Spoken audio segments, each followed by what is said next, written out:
En videos anteriores he estado dando mucha lata con el concepto y la teoría de la cultura, ¿no? Eh, y este canal se llama Las Remembranzas de Coautor. Realmente no es de coautor, sino del profe Cuau, ¿no? Porque bueno, era una de las formas con las que mis alumnos se referían a mí. Tuve muchos apodos, muchos apodos. Eh, No recuerdo ninguno que me haya ofendido ni que lo haya sentido en términos burlones, pero bueno, el canal se supone que era para rememorar las clases que yo di, ¿no? Cargado yo de nostalgia, ¿no? Porque yo dejé de dar clases porque, como lo he confesado, yo nunca me titulé, ¿no? No terminé la licenciatura, hice más créditos de los que debía haber hecho, es decir, aprobé más materias de las que implicaba mi plan de estudios, pero no cumplí con las seriaciones y no hice algunos requisitos, como por ejemplo el trabajo social, el servicio social, perdón, ¿no? Y evidentemente pues ya ni hice el proceso de titulación. Eh, entonces cuando vino la reforma de Peña Nieto, que lo primero que hizo fue entrar a revisar y a buscar cómo correr maestros, pues fue la amenaza que las autoridades de la escuela en la que yo trabajaba sintieron. Entonces nos convocaron, bueno, nos llamaron a uno por uno, a todos aquellos que no teníamos título de licenciatura, para decirnos, urge que empieces tu proceso de titulación y que te titules en corto, porque en cualquier momento llega la reforma educativa y lo primero que van a hacer es pedir los perfiles. Ellos le llamaban perfil a tu escolaridad, ¿no? A lo que habías estudiado. Entonces, que si ellos encontraban que tu perfil no coincidía con la actividad que estabas realizando, pues simplemente te cambiaban de actividad o tal vez hasta te corrían, ¿no? Decían que en mi caso pues me cambiaran nada más de actividad, ¿no? Que no me quitarían ni mi plaza, pero que sí me sacarían del aula. Entonces que yo tenía que decidir si empezaba un proceso de titulación o me titulaba, ¿no? De ser posible, o me jubilaba. Y yo decidí jubilarme, porque de alguna manera veía que todo el sexenio iba a venir muy mal en términos educativos, que seguramente las modificaciones a nivel de plan de estudios de las escuelas normales, tal como habían venido sucediendo las modificaciones en la educación básica y en particular en la educación especial, pues iban a estar peor que antes, ¿no? Entonces que los ociólogos como yo nos la íbamos a ver difíciles, íbamos a estar sometidos a controles administrativos que me parece que son insanos, como presentación de informes semanales, como supervisiones sorpresa en tu salón para ver cómo das tu clase, ¿no? Y por supuesto restringiendo mucho lo que han sabido explotar muy bien las buenas universidades, que es la libertad de cátedra, ¿no? Cosa que, como dije en algún video, yo me arrogaba. Por eso es que yo salí de la normal. Y por eso me quedé sin clases. Y por eso este canal se llama Remembranzas. Tal vez le tendría que cambiar ya de nombre. Pero finalmente regreso ahora un poco a estas cuestiones escolares. No tanto a unas remembranzas, sino a decir qué puede pasar con la educación especial. Hubo un movimiento, hay un movimiento, que está muy preocupado por la educación especial.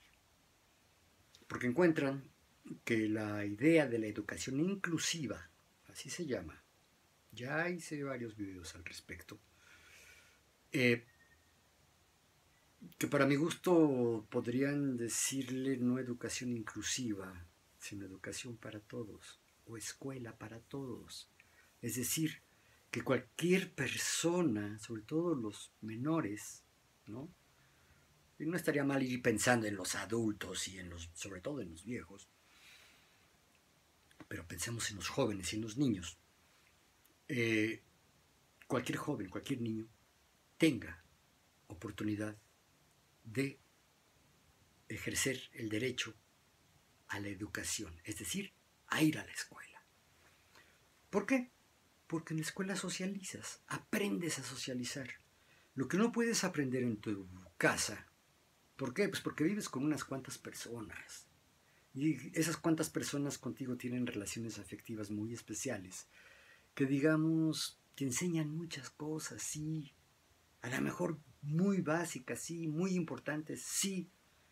Pero no bastan para aprender a socializar, para aprender a tener interacciones con los otros y para ver qué tan diverso es el mundo, ¿no? En términos de variedad humana, de variedad de individuos, de variedad de personas. Para eso la escuela es maravillosa.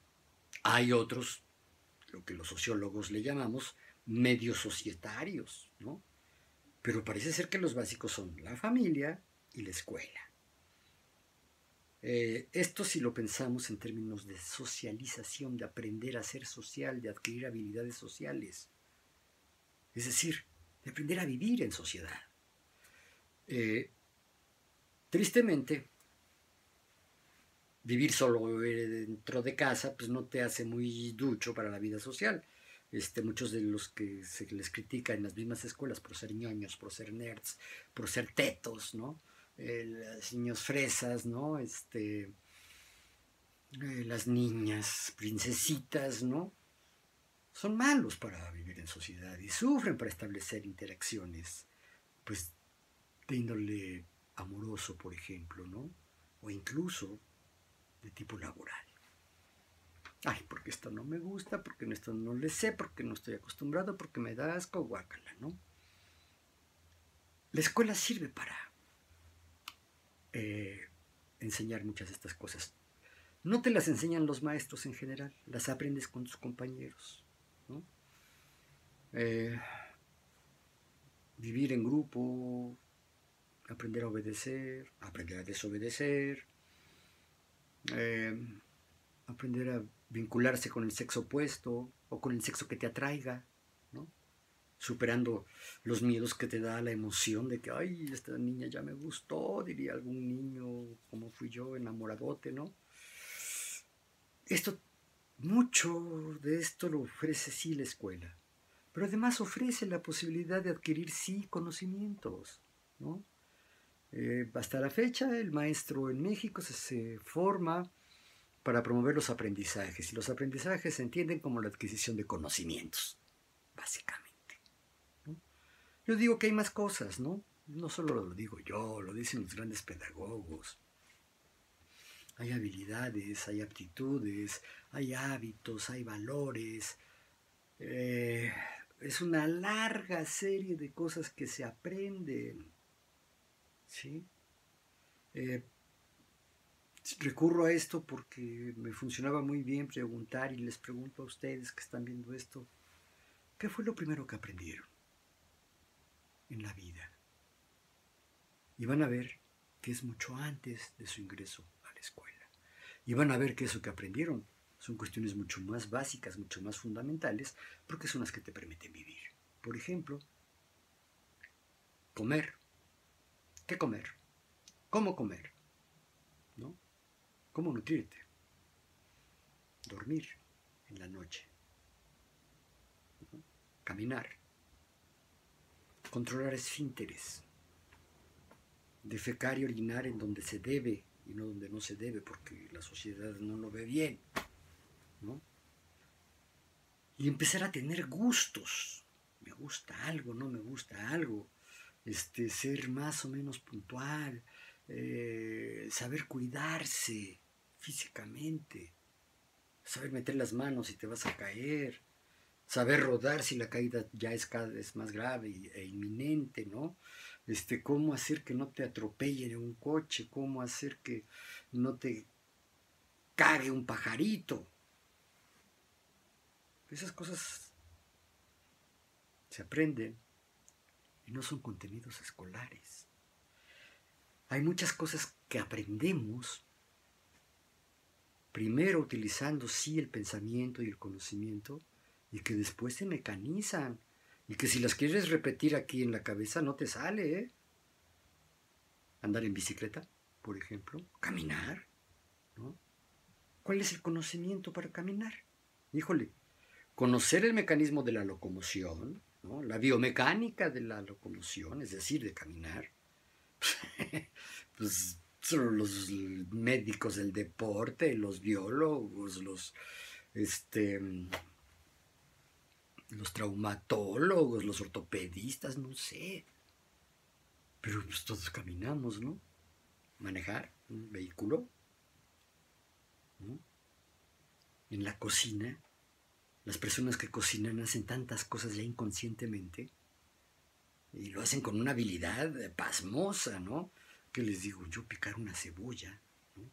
Con un cuchillo grande y súper filoso y hacerlo en menos de medio minuto. Yo he visto gente que así lo hace y dejan la cebolla muy bien picadita, ¿no?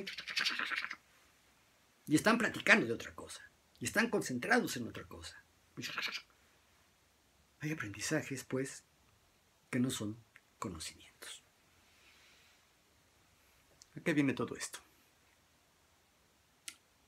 Pues a decir que sí, la escuela es buena, pero no para lo que generalmente se piensa. Yo dije cosas muy terribles como que la escuela mexicana ha fracasado en lo que es su función básica. La que dicen que es su función básica, transmitir conocimientos. ¿Por qué? Pues porque a la hora de que nos examinan, nos evalúan, nuestro dominio en las matemáticas, en el idioma, en la lengua, pues, en el lenguaje, en las ciencias duras, física, química, biología, o en las ciencias sociales, en las ciencias humanas, en la historia, salimos mal los mexicanos. En lectura, en escritura, salimos mal. La escuela, en este sentido, ha sido un fracaso y es muy triste. Sin embargo, la escuela no es excluible. A pesar de este fracaso a nivel de la impartición de conocimientos, la escuela mexicana nos ha dejado muchas cosas. La mayor parte de las cosas que aprendemos para vivir las aprendemos en la escuela. ¿Por qué? Porque la escuela es un espacio de socialización, quiérase o no. A veces en contra de la escuela aprendemos tantas cosas que nos sirven para vivir, que nos sirven para convivir. Entonces, esto quiere ser este mensaje, después de estos dos últimos videos, tiene una intención positiva, maestros o futuros maestros, estudiantes de las escuelas normales. No se preocupen tanto por cómo venga la legislación. Como venga, va a ser insuficiente. Lo más importante es lo que ustedes, futuros maestros, futuros profesionales de la educación en el aula, lo que hagan en sus aulas, lo que hagan interactuando con sus alumnos. Hay muchos estudios al respecto que demuestran que no es la sapiencia de la materia, que no solo es la habilidad didáctica, es decir, la capacidad de enseñar, la riqueza y diversidad de materiales didácticos que pueden ir desde el lápiz y el cuaderno, el pizarrón y el GIS, o los sistemas interactivos, computacionales, más los modelos, los esquemas. O sea, más que eso, lo importante es esa proyección personal que el maestro puede tener hacia sus alumnos y lograr que el alumno se identifique con alguna parte de la personalidad del maestro. Hay maestros que les queda ser duros, rígidos, ¿no? Hacia su carácter, a veces hacia hasta su fisonomía, ¿no? Y eso, pues a lo mejor a los niños les ayuda a tener cierto control. Algunos dicen a estructurarse, ¿no? Probablemente. Pero yo creo más Y no digo que los demás no sirvan, ¿eh? Creo más en los maestros amorosos, en los maestros cariñosos, en los maestros que sí se comunican, que sí preguntan, que sí dialogan, que sí responden. Una exalumna mía, muy querida, me escribió para preguntarme qué hacer con un alumno suyo que tenía severos problemas de hiperactividad, que además era muy agresivo, que se la pasaba molestando y golpeando y lastimando y haciendo bullying, o buleando, dirían hoy, ¿no? Esta horrible palabra inglesa de bullying, ¿no? Y que además se cortaba, ¿no? Entonces yo muy displicente le pregunto, ¿y por qué te preocupa? ¿No? Pues tú le tienes que dar clases, ¿no? Y entonces me dice que es porque ella se identifica con él. Como que te identificas con él. Dice, sí, es que me recuerda cómo era yo. Yo no quise indagar más sobre ella, simplemente le dije, cuéntale eso a tu alumno. A los 2 o 3 días me escribió muy contenta, muy agradecida, muy cariñosa, y me dijo que eso era lo que necesitaba el niño. De alguna manera, compartir con alguien más inquietudes seguramente anormales, seguramente con problemas de hiperactivismo, ¿no? Pero hacer conciencia de que no eres el único, no es un mal de pocos, ¿eh?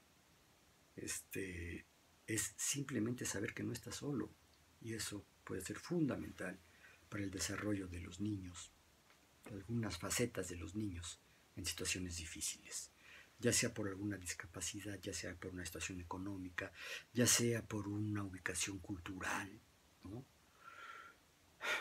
Ya sea por algún acontecimiento reciente, ¿no? Viste un atropellamiento, mataron a tu abuelito, secuestraron a tu tío, a tu hermano, a tu papá, a tu mamá. Ahí la participación del maestro es importante en una sociedad difícil. Mientras no haya planes y programas con contenidos que apunten y que valoren todo esto, híjole, la escuela seguirá siendo, pues sí, un espacio de socialización importante, sí, intentará dar conocimientos a algunos pocos niños que los van a saber adquirir y los van a saber explotar y acrecentar hasta convertirse en profesionales. Y por favor, maestros, futuros maestros, ya hay que salir de la idea de que la escuela sirve para la escuela, de que los sociólogos estudiamos para ser maestros de otros que van a querer ser sociólogos, para ser maestros de otros que van a querer ser sociólogos. Y esto pasa con los filósofos y con los economistas. No, que sirva para vivir, no solo para obtener un empleo, no solo para salir a trabajar, sino para darle sentido al trabajo que puedas desarrollar y, de ser posible, al que quieras desarrollar. Creo que a partir de eso, de abrir las perspectivas, de arrogarse la libertad de cátedra, de llevar al límite las prohibiciones, los reglamentos restrictivos, ¿no? Incluso atreverse a desobedecer, si es que la sanción no es grave, creo que eso es lo que va a mejorar realmente la educación. Y no el problema de que si lo discuten los senadores y los diputados y luego los congresos locales y la mayoría. Al menos las últimas modificaciones del artículo 3 constitucional no me permiten a mí pensar que va a haber en el mediano plazo una legislación educativa adecuada a las finalidades más auténticas de la educación, no solo de la escuela. Nos vemos luego.